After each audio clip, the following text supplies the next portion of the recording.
Shalom, damai di hati. Puji Tuhan, saudaraku. Saya berharap kita semua tetap dalam keadaan yang baik, sehat, penuh sukacita, dan diberkati Tuhan. Saat ini saya rindu lagi untuk berbagi kebenaran firman Tuhan. Namun sebelum itu mari kita satu dalam doa, kita berdoa. Terpujilah Engkau ya Tuhan Allah, Bapa kekal di surga. Kami sungguh bersyukur atas kasih setiamu dan penyertaanmu yang sungguh sempurna dalam kehidupan kami. Engkau selalu memberi kami waktu dan kesempatan untuk boleh memaknai hidup ini. Dan saat ini kami rindu lagi untuk belajar kebenaran firman-Mu. Tuhan, beri kami hikmat sorgawi, penuhi kami dengan roh kudus-Mu, supaya kami dapat mengerti, memahami. Terlebih kami mampu untuk mempraktekkan kebenaran firman-Mu dalam perjalanan kehidupan kami setiap hari, sehingga iman kami semakin hari semakin bertumbuh di dalam Kristus, dan kami akan taat dan setia melakukan apa yang Engkau kehendaki. Bersabdalah bagi kami semua Bapa, kami sambut firman-Mu dalam nama Yesus Kristus, firman kehidupan. Amin. Saudaraku yang diberkati Tuhan, bacaan yang akan kita renungkan yaitu dalam kitab Yesaya pasalnya yang ke-55 ayat 1 sampai ayat 13. Dengan judul Seruan untuk turut serta dalam keselamatan yang dari Tuhan. Ayo hai semua orang yang haus, marilah dan minumlah air. Dan hai orang yang tidak mempunyai uang, marilah, terimalah gandum tanpa uang pembeli dan makanlah, juga anggur dan susu tanpa bayaran. Mengapakah kamu belanjakan uang untuk sesuatu yang bukan roti, dan upah jerih payamu untuk sesuatu yang tidak mengenyangkan? Dengarkanlah aku, maka kamu akan memakan yang baik, dan kamu akan menikmati sajian yang paling lezat. Sendengkanlah telingamu dan datanglah kepadaku. Dengarkanlah, maka kamu akan hidup. Aku hendak mengikat perjanjian abadi dengan kamu menurut kasih setia yang teguh yang kujanjikan kepada Daud.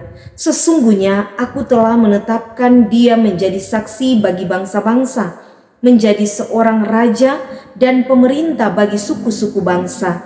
Sesungguhnya engkau akan memanggil bangsa yang tidak kau kenal, dan bangsa yang tidak mengenal engkau akan berlari kepadamu.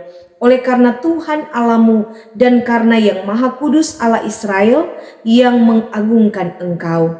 Carilah Tuhan selama ia berkenan ditemui, berserulah kepadanya selama ia dekat. Baiklah orang fasik meninggalkan jalannya, dan orang jahat meninggalkan rancangannya. Baiklah ia kembali kepada Tuhan, maka dia akan mengasihaninya, dan kepada Allah kita, sebab ia memberi pengampunan dengan limpahnya. Sebab rancanganku bukanlah rancanganmu, dan jalanmu bukanlah jalanku, demikianlah firman Tuhan. Seperti tingginya langit dari bumi, demikianlah tingginya jalanku dari jalanmu, dan rancanganku dari rancanganmu. Sebab seperti hujan dan salju turun dari langit, dan tidak kembali ke situ, melainkan mengairi bumi, membuatnya subur dan menumbuhkan tumbuh-tumbuhan, memberikan benih kepada penabur dan roti kepada yang mau makan. Demikianlah firmanku yang keluar dari mulutku. Ia tidak akan kembali kepadaku dengan sia-sia, tetapi ia akan melaksanakan apa yang kukehendaki dan akan berhasil dalam apa yang kusuruhkan kepadanya. Sungguh, kamu akan berangkat dengan sukacita dan akan dihantarkan dengan damai. Gunung-gunung serta bukit-bukit akan bergembira dan bersorak-sorai di depanmu, dan segala pohon-pohonan di padang akan bertepuk tangan. Sebagai ganti semak duri akan tumbuh pohon sanobar, dan sebagai ganti kecubung akan tumbuh pohon murat. Dan itu akan terjadi sebagai kemasyuran bagi Tuhan, sebagai tanda abadi yang tidak akan lenyap. Demikian firman Tuhan. Tema perenungan kita saat ini, carilah Tuhan, kamu pasti berhasil. Saudara, apa yang kita cari di dunia ini? Mencari gelar, mencari pekerjaan, atau mencari uang? Atau ada yang sementara mencari pasangan hidup, mencari jabatan dan kedudukan, mencari popularitas dan lain sebagainya. Semua itu dicari manusia untuk mendapatkan kebahagiaan. Namun sesungguhnya banyak orang tidak memahami apa arti kebahagiaan yang sesungguhnya. Sebagian orang mendefinisikan kebahagiaan dengan keberhasilan. Kebahagiaan dan keberhasilan tentu adalah dambaan setiap orang, karena tidak ada orang yang ingin gagal dalam hidupnya. Semua pasti ingin berhasil. Dan untuk meraih keberhasilan, kita manusia berlomba-lomba, berusaha, berjuang, bekerja keras demi mencapai apa yang menjadi tujuan, yaitu keberhasilan. Karena dengan keberhasilan, segala sesuatu yang kita butuhkan, yang kita perlukan dapat terpenuhi dan memberi kepuasan. Namun keberhasilan dan kesuksesan, kekayaan dan kejayaan menurut ukuran manusia bukanlah jaminan seseorang dapat menemukan makna dan tujuan hidup yang sesungguhnya. Karena segala sesuatu yang kita raih di dunia ini hanyalah sementara, tidak ada yang abadi. Kebahagiaan yang abadi hanya ada di dalam dan bersama Tuhan. Saudaraku yang diberkati Tuhan, bangsa Israel yang telah meninggalkan Allah dan kebenarannya, mereka yang telah membelakangi Tuhan, menyembah ilah-ilah lain, mereka dibutakan oleh kesenangan duniawi sehingga mereka mendapat penghukuman dan murka Allah terbuang di tanah Babel. Dan di tengah pembuangan, saat dalam keputusasaan mereka membutuhkan penghiburan dan pengharapan, kini mereka diundang oleh Allah untuk kembali kepadanya, kembali kepada persekutuan dengan Tuhan. Di mana Nabi Yesaya menyerukan seruan pertobatan dan mengajak umat Israel untuk menyadari perbuatan mereka, agar mereka datang kepada Tuhan, meninggalkan segala hal yang Tuhan tidak berkenan. Panggilan Allah kepada umat Israel untuk bertobat, karena Allah hendak melimpahi mereka dengan segala berkat yang terbaik, agar mereka memiliki hidup yang penuh sukacita, kebahagiaan, dan terutama terundang turut serta dalam keselamatan yang dari Tuhan. Ayat 1 ada seruan, "Ayo, hai semua orang yang haus, marilah dan minumlah air. Hai orang yang tidak mempunyai uang, marilah, terimalah gandum tanpa uang pembeli dan makanlah. Juga anggur dan susu tanpa bayaran." Ini menunjuk pada anugerah keselamatan yang diberikan secara cuma-cuma melalui pengorbanan Yesus Kristus di atas kayu salib sebagai karya penebusan untuk keselamatan umat manusia. Di ayat 2, umat Tuhan membelanjakan uang dengan sesuatu yang bukan roti untuk sesuatu yang tidak mengenyangkan. Artinya mereka terbuai menikmati kesenangan duniawi yang sia-sia. Perkara-perkara dunia ini tidak mengenyangkan, tidak memberikan penghiburan yang teguh dan kepuasan apapun pada setiap jiwa. Sehingga merasa tidak puas sekalipun di tengah kelimpahan. Perkara-perkara dunia ini hanya memberikan kesenangan untuk sementara waktu. Seperti mimpi orang yang lapar, yang terbangun dengan perut kosong dan hatinya tetap hampa. Perkara-perkara dunia ini cepat membuat jenuh, tidak pernah memuaskan, dan tidak membuat orang sungguh-sungguh merasakan ketenangan dengan apa yang dimilikinya. Segala sesuatu adalah kesia-siaan dan usaha menjaring angin. Tetapi setiap orang yang mau mendengar dan meresponi panggilan Tuhan, undangan dari Tuhan, akan memakan makanan yang baik dan menikmati sajian yang paling lezat. Artinya menikmati hidup yang lebih baik daripada apa yang selama ini mereka alami. Ayat 3 sampai ayat 5. umat Allah juga dipanggil untuk menjadi agen-agennya, membawa misi Allah bagi dunia, menjadi saksi Kristus, memberitakan karya selamat bagi semua bangsa, terutama bagi mereka yang belum percaya untuk datang kepadanya. Ayat 6 sampai ayat 7, Allah menghendaki umatnya meresponi panggilannya dengan mencari Allah. Carilah Tuhan selama ia berkenan ditemui. Berserulah kepadanya selama ia dekat. Carilah Tuhan selama masih ada waktu dan kesempatan. Umat Tuhan diajak untuk berbenah diri, mengoreksi diri, dan meninggalkan segala bentuk perbuatan yang jahat agar mendapat pengampunan dan pemulihan dari Tuhan. Sebab akan tiba waktunya di mana pintu perkenanan Tuhan akan ditutup dan Tuhan tidak lagi berkenan ditemui. Karena waktu yang Tuhan berikan sudah selesai dan manusia akan menghadap penghakiman. Saudara yang diberkati Tuhan, rancangan Allah untuk kita manusia memang tidak selalu dapat kita mengerti dengan akal pikiran kita manusia yang terbatas. Di ayat 8 sampai 9 dikatakan, rancangan dan jalan kita manusia berbeda dengan rancangan dan jalan Tuhan. Sebab rancanganku bukanlah rancanganmu dan jalanmu bukanlah jalanku. Seperti tingginya langit di atas bumi, demikianlah tingginya jalanku dari jalanmu dan rancanganku dari rancanganmu. Satu hal yang pasti, firman Tuhan berkata dalam Yeremia 29 ayat 11, sebab aku ini mengetahui rancangan-rancangan apa yang ada padaku mengenai kamu, demikianlah firman Tuhan, yaitu rancangan damai sejahtera dan bukan rancangan kecelakaan, untuk memberikan kepadamu hari depan yang penuh harapan. Luar biasa janji Tuhan. Kita harus percaya bahwa meskipun terkadang jalan Tuhan sulit untuk kita mengerti dan pahami, berbeda dengan apa yang kita pikirkan, tetapi sesungguhnya Allah merancangkan hidup kita begitu indah dan sempurna. Bersama Tuhan, kita memiliki masa depan yang baik. Untuk mendapatkan masa depan yang baik, maka kita harus mencari Tuhan, bertobat dari segala dosa kita, dan mengalami rencana indah yang telah Tuhan rancangkan bagi kita.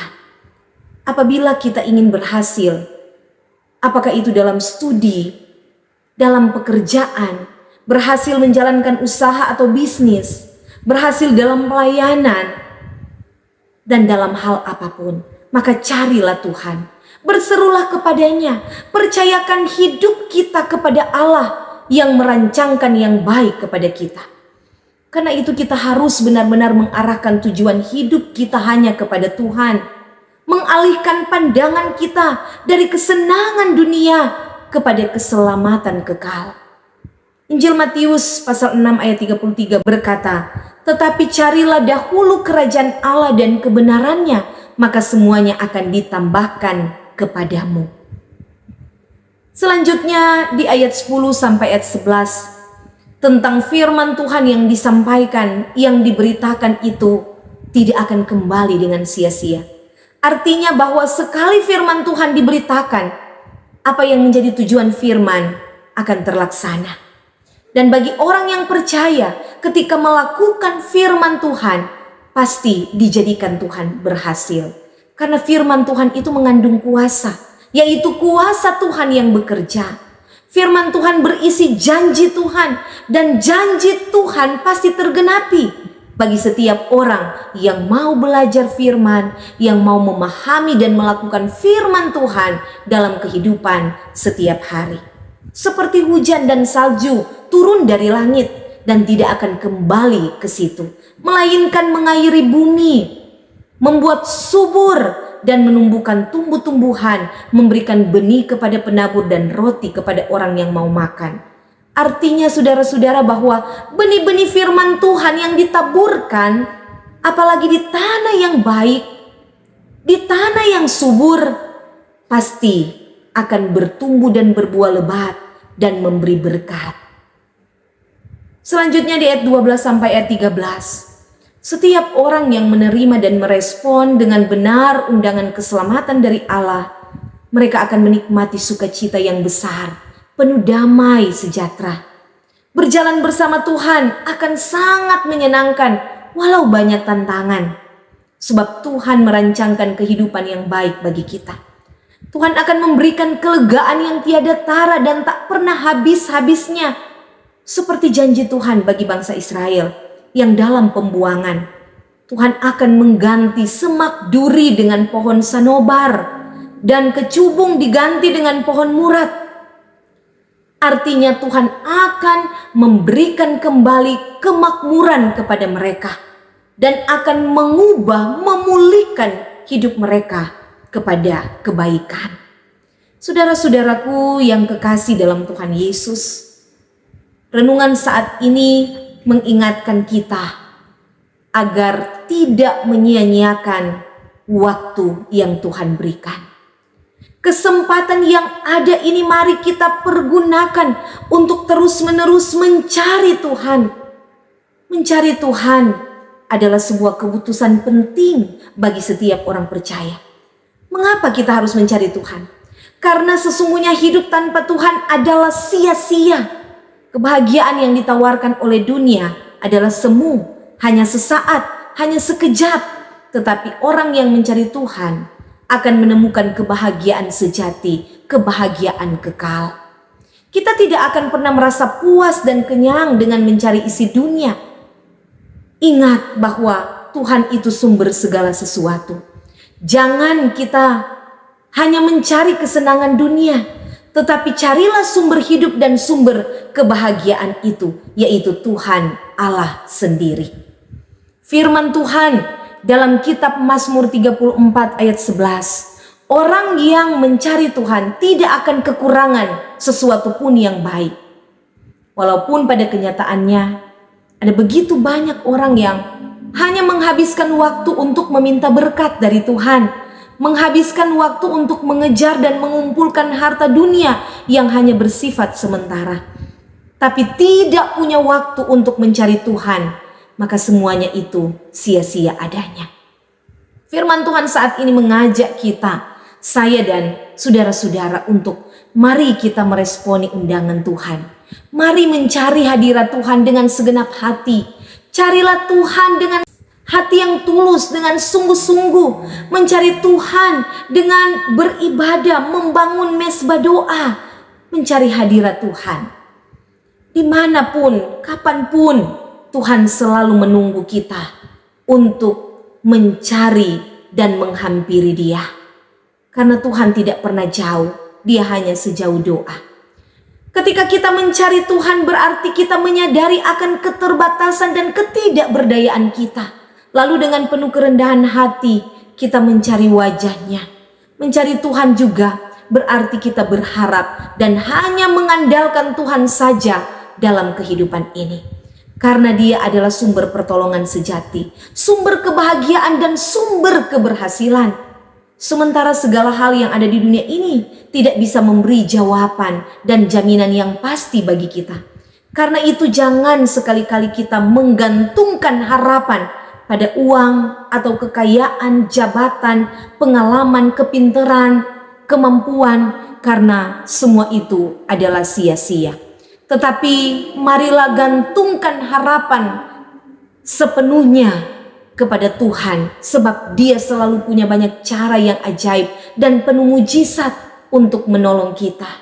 Dia tidak pernah kehabisan cara untuk melepaskan kita dari berbagai masalah kehidupan. Selagi Tuhan memberi waktu dan kesempatan bagi kita, mari kita pergunakan waktu perkenanan Tuhan ini. Pakailah hidup kita untuk kemuliaan nama Tuhan. Kita berjalan bersama Tuhan, maka Tuhan yang akan membimbing dan menyertai di setiap langkah kehidupan yang kita jalani dan tapaki. Dia pulihkan, Dia ubahkan hidup kita menjadi lebih baik dari hari kemarin. Dia membawa kita kepada masa depan yang indah, kepada rancangannya yang penuh damai dan sejahtera. Dia menjawab doa-doa kita, dan kita akan menyaksikan bagaimana Allah menyatakan janji-janjinya. Janji Tuhan tidak pernah gagal. Janjinya akan tergenapi bagi setiap orang yang percaya dan berharap, berseru kepadanya.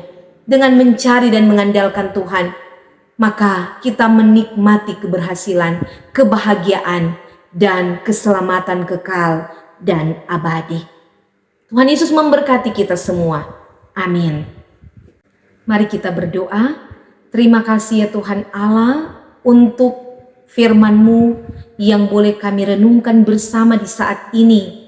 Tuntun dan bimbinglah kami untuk berjalan di jalan-Mu, agar kami lebih bersungguh-sungguh lagi mencari hadirat Tuhan, memaknai hidup sebagai anugerah Tuhan, agar hidup kami benar-benar menjadi berarti dan tidak sia-sia. Kesempatan yang Tuhan berikan ini kami boleh pakai untuk memuliakan Tuhan. Kami terus menceritakan segala perbuatan-perbuatan Tuhan, menjadi saksi Kristus yang hidup dimanapun kami pergi dan berada, dan dalam segala sesuatu yang Tuhan perintahkan untuk kami lakukan dengan taat dan setia. Dan kami percaya janji-Mu Tuhan pasti tergenapi, karena Tuhan tidak pernah gagal menepati janji. Karena itu Bapa, biarlah janji berkat, sukacita, damai dan sejahtera, hidup yang penuh dengan keberhasilan, tetapi juga anugerah keselamatan menjadi bahagian kehidupan kami semua. Dan biarlah firman-Mu ini akan terus kami hidupi lewat setiap kesaksian hidup kami di tengah-tengah dunia ini. Demi Yesus Kristus, Tuhan dan Juru Selamat kehidupan kami berdoa dan mengucap syukur. Amin.